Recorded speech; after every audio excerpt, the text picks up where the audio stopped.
So now in this again the same rational number they have taken it, and this time we have subtracted. So 2 by 5 minus 3 by 8. Now again for the subtraction, what we require, the LCM of the denominator 5 and 8, which comes out to be 40. Then we'll multiply by the number to make it equal to 40, which is 8, by this rational number 2 by 5, and 3 by 8 will be multiplied by 5.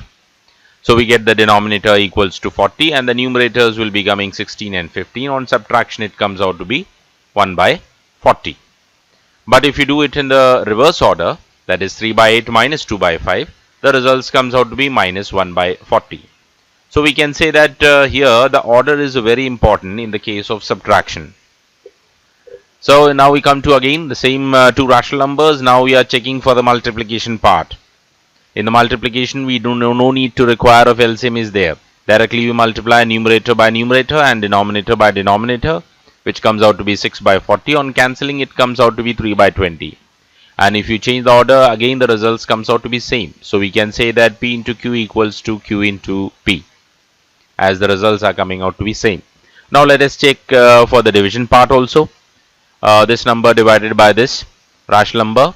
Now to divide, division sign need to be converted to multiplication sign, and whatever the rational number or a fraction comes after the division sign, that number will be reciprocal, which will be 8 upon 3. Then on multiplying, numerator by numerator and denominator by denominator, we get 16 upon 15. Here I change the order. Again the division sign will be converted to multiplication, and whatever the rational number come after the division sign, that number reciprocal will be taken.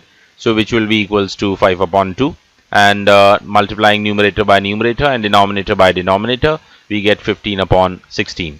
So we can find that the results are not same. So we can say that Q divided by P is not equals to Q divided by P or P divided by Q.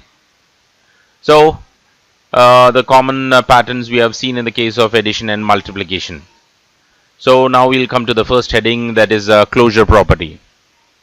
So does the addition of a rational number gives a rational number as a sum? If yes, then the addition of these two rational number comes out to be, as we have done it earlier, which is equals to 31 by 40, which is also a rational number. So we can say that the closure property holds true for addition of a rational number. That means on adding the two rational number, my result should be also a rational number. Now we have to check from the above table whether we subtraction do holds for the rational number. Yes, it also holds for a rational number.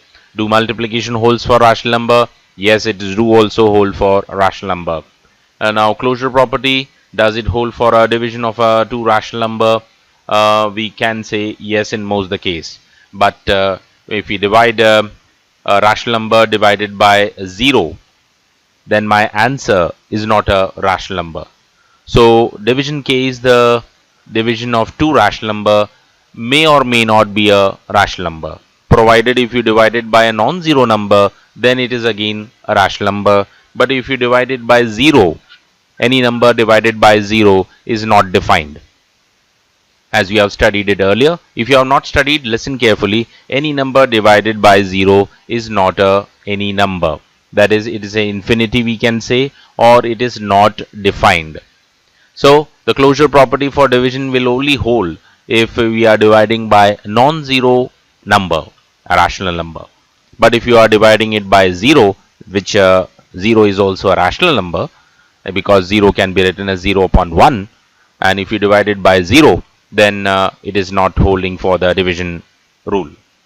So in general, we can say that if P and Q are the two rational number, then P plus Q, P minus Q, P into Q and P by Q are the rational number as well.